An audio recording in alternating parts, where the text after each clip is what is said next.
For the longest time, I've believed that technique can be measurable.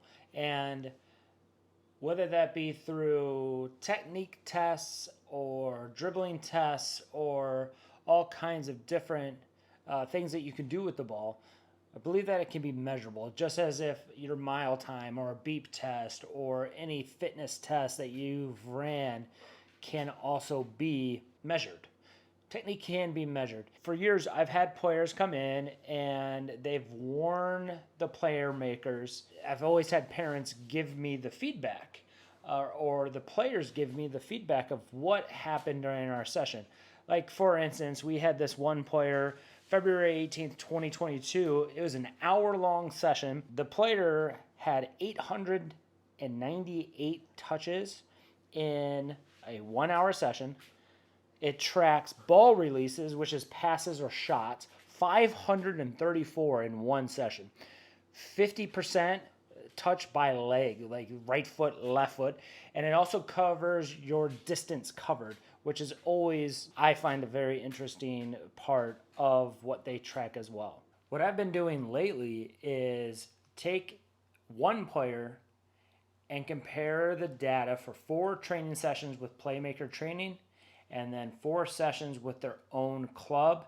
And I'll tell you, the results aren't even close. Over a 4-session span, the averages come out.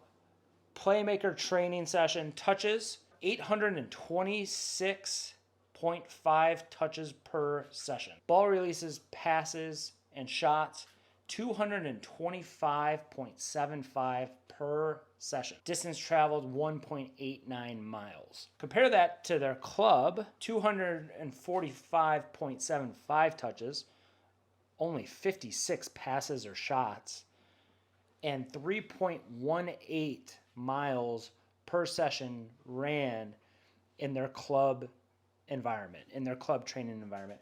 And I find that amazing. Let's not forget that all PlayMaker training sessions are 1 hour. Most club sessions are anywhere from an hour and 15 to an hour and 45 minutes. So keep that in mind as well. It's shocking that the distance ran in a club session is 3.1 miles. That's a 5K. Your players are running a 5K every single soccer session. I wanted to compare and contrast what our players go through in a PlayMaker training session versus their club session, just to see what is the difference. And to look at it, you'd have to have 3 club sessions, 3 club training sessions to get as many touches in 1 hour with us. You'd have to have 4 sessions to get as many passes and shots. Based off this one player over 4 sessions each, you'd have to have 4 sessions to equal the amount of passes and shots. That means that they're only on the ball really 56 times. 56 times a practice.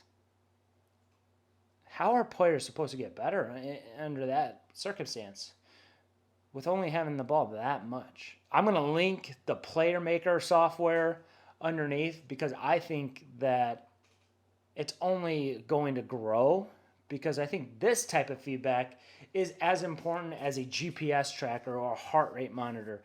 I think we have to know how much these players are doing on the ball. And it's shocking to me how little they have in training.